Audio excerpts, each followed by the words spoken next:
Баршаңызға сәлем достар. Бүгін өте дәмді болатын апельсиновый пирог жасайтын боламыз. Бұл пирогты жасаған кезде үйдің іші апельсин иісі мүңкіп тұрады. Менімен бірге болыңыздар, ал бастаймыз. Апельсиновый пирог жасау үшін бізге комнатный температурада ингредиенттер керек болады. Оған 3 жұмыртқамызды қосамыз.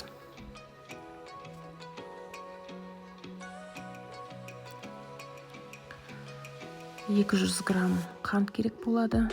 Осы жұмыртқамызға қосып жібереміз.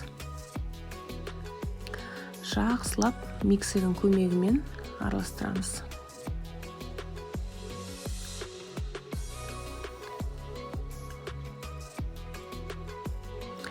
Одан соң 100 грамм қаймақ керек болады, сметана. Оны да жақсылап миксерлеп араластырамыз.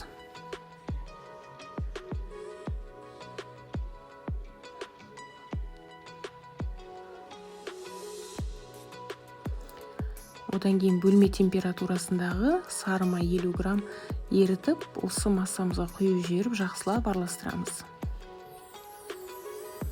Бізге бір апельсин керек болады, осының сырты кожуркасы керек болады. Цедрасын жақсылап терканың көмегімен үгітіп аламыз. Осы цедраны жаңағы қоспамызға қосып жіберіп, жақсылап араластырамыз. Одан соң бізге ұн керек болады 200 грамм. Оған 1,5 қасық разрыхлитель қосып, жақсылап араластырып, аз-аздан осылай араластырып отырып жұмыс жасаймыз.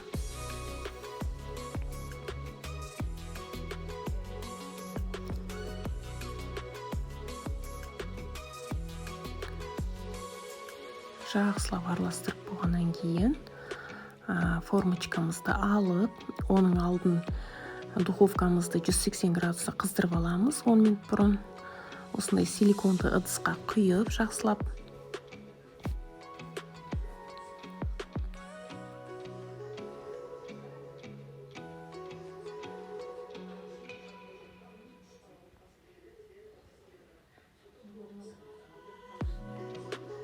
Барлығын жақсылап, силиконды күрекшемен осылай құйып,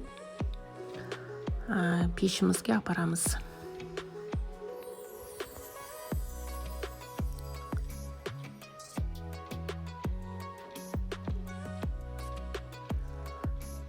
Қызып тұрған пешімізге противенге осы пирогты қойып, 40 минут 180 градуста пісіретін боламыз. Пісірген кезде үйдің іші деген апельсин мүңкіп, әдемі, сондай приятный иіс шығады.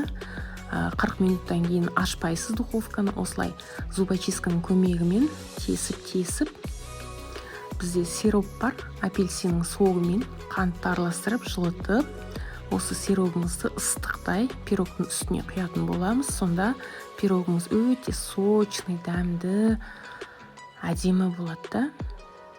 Құйып жібереміз.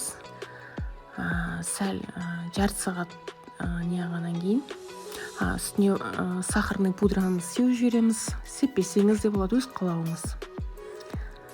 Сәл суығаннан кейін жаңағыдай ыдысымызға қойып, жақсылап тұрып кесіп аламыз. Мінекей пирогымыз осылай дайын болды. Рахмет сіздерге.